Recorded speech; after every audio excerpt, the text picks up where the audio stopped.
word was BANG! And though a vacuum cannot carry sound, the resounding success of the after effects suggest in retrospect that it was big.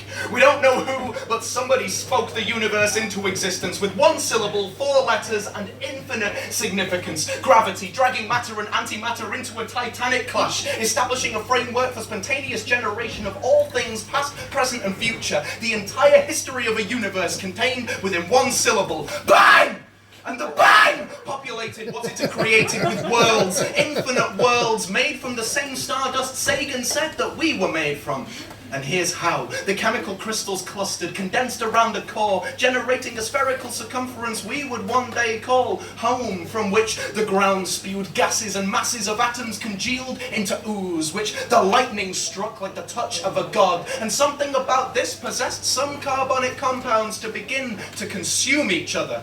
And this, they hypothesized, was the beginning of us. 4.5 billion years, steered by invisible hands, a grand plan enacted with chaotic abandon. The ooze congealed into cells, draped themselves in membranes, a framework for spontaneous generation of all living things since, all natural things since, coiled into double helices, industrial standards, manuals for life and how to create it, self-replicating, proliferating, populating, arranging cells according to differing levels of creativity, creating diversity. Myriad patterns scattered. It never mattered how you looked, only how you performed under pressure of selection. A right to life if you could survive to reproduce. In truth, it was a utopian framework. It wouldn't last. Time passed and the organisms organized, and we wouldn't mind, but they did it by starting to eat each other. And implicitly written into the system was a clause that would cause a complete ecosystem collapse if ever they stopped eating each other. Suddenly, the teeth and claws were red, and so were the queens on that chessboard. Chasing impossible paces, the back of the pack had their heels snapped at by cracked whips wielded by ignominy of extinction.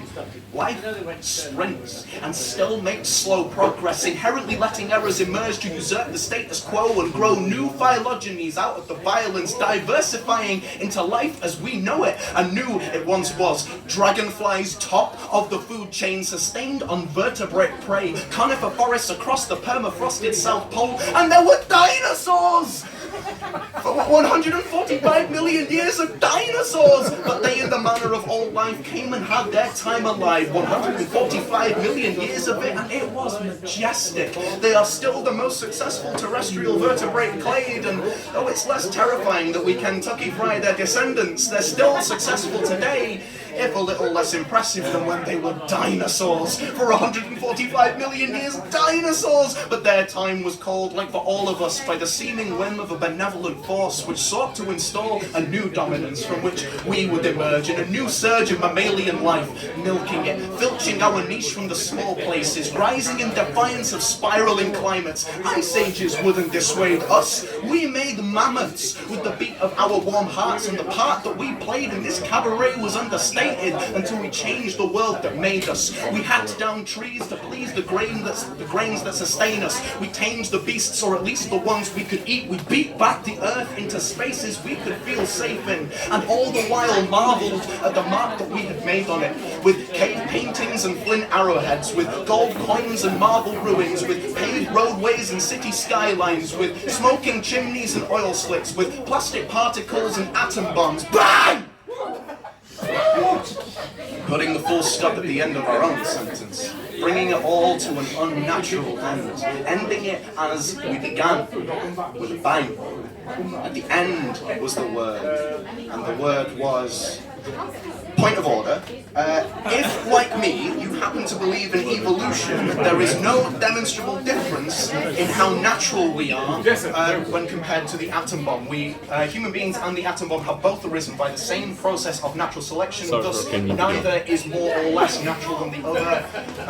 That is explained in exquisite detail in the next 12 minutes of poem, which I'm going to skip. Not because it's crap, but because I would like to do more than 2 poems in my set.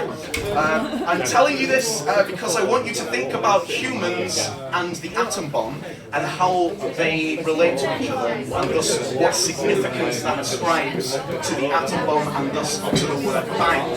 I would presume And while I'd love to say that this is how I learned to stop worrying and love the bomb, instead I learned that the bomb wasn't what I needed to learn to love.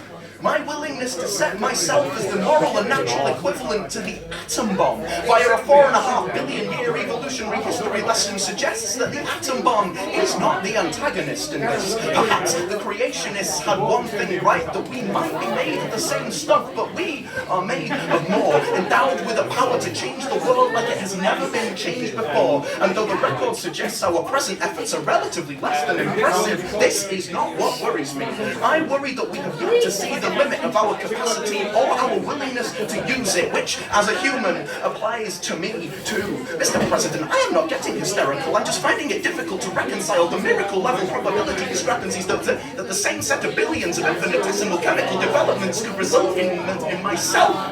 The atom bomb. The bomb is every terrible thing that I have the capacity to do, defined as natural, and thus resigned as inevitable. Mr. Kubrick, when you said that you learned to love the bomb, did you mean to say that you've learned to love yourself and what you have the capacity to create and to destroy what you create with what you create? Were you endowed by premonition to preempt scientific definition and show us that the bang signifies the beginning and end, that we can pretend all we like, but the bomb is a representation of us, that we can learn to love ourselves, that we can learn to laugh at ourselves? But Mr. Kubrick, my laughter is hysterical. Mr. Kubrick, I am overawed. My present overlord is one singular word. It was there at the beginning and the end, and the bomb is the messenger of that word. If I can't decry it as unnatural, I have to accept that what it represents stems from my self-same propensity to pen poetic doomsday devices.